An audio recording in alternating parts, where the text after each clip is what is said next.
уважаеми господин Каменов, Общинския Враца, уважаеми народни представители, уважаеми господин областен управител, и отци, обични от Господа, брати и сестри.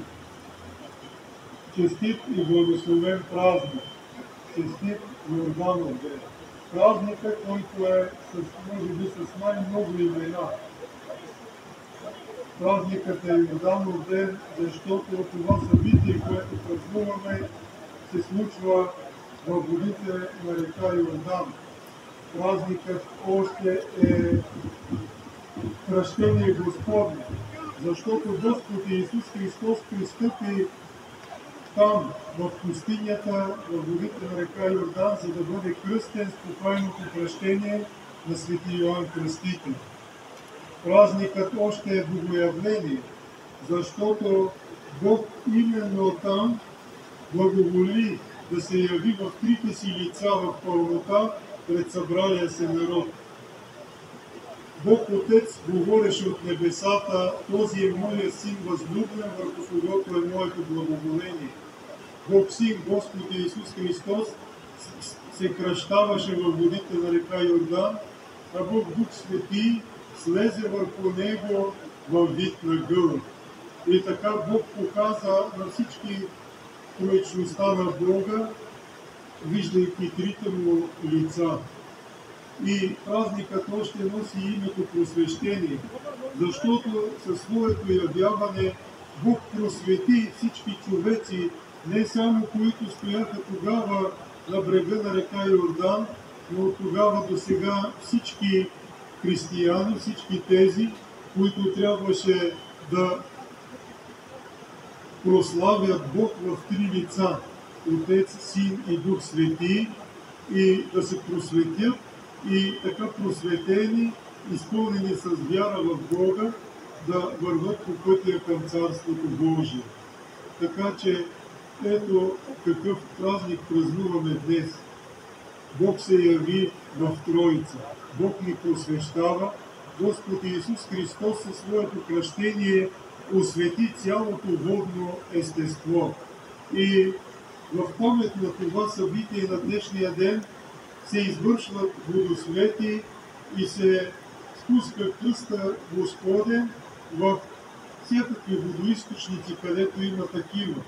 Макар в чешми, в купели, в реки, езера, морета, за да се освети отново водното естество и да се благослови с благодата Божия.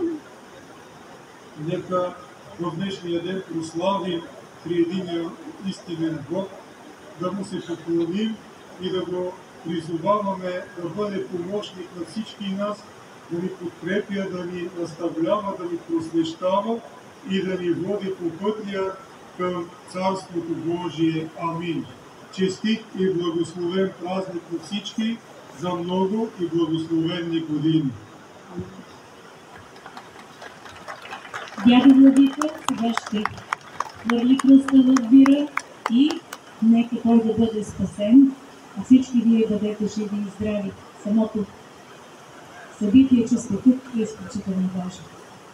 Йордане, кръщающа святейте Господи, троичество яви всяко клонение, родителен го власти да Христо нашето, възлюблена го тя, Сина и Негоя, и Дух биде коловиме, и Христо ваше човесе утверждение. Явлейся, Христе Боже, и ни просвещай, слава Тебе.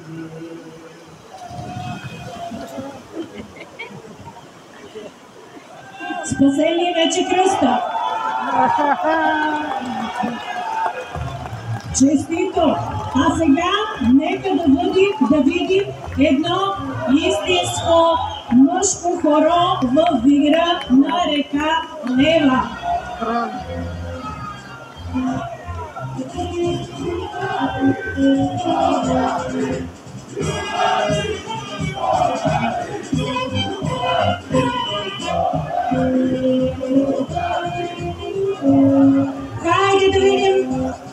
нашето мъжко хорало при река Нела. Моля всички, които са от публиката, нека и те да започнат да танцуват една от най-българските хорали.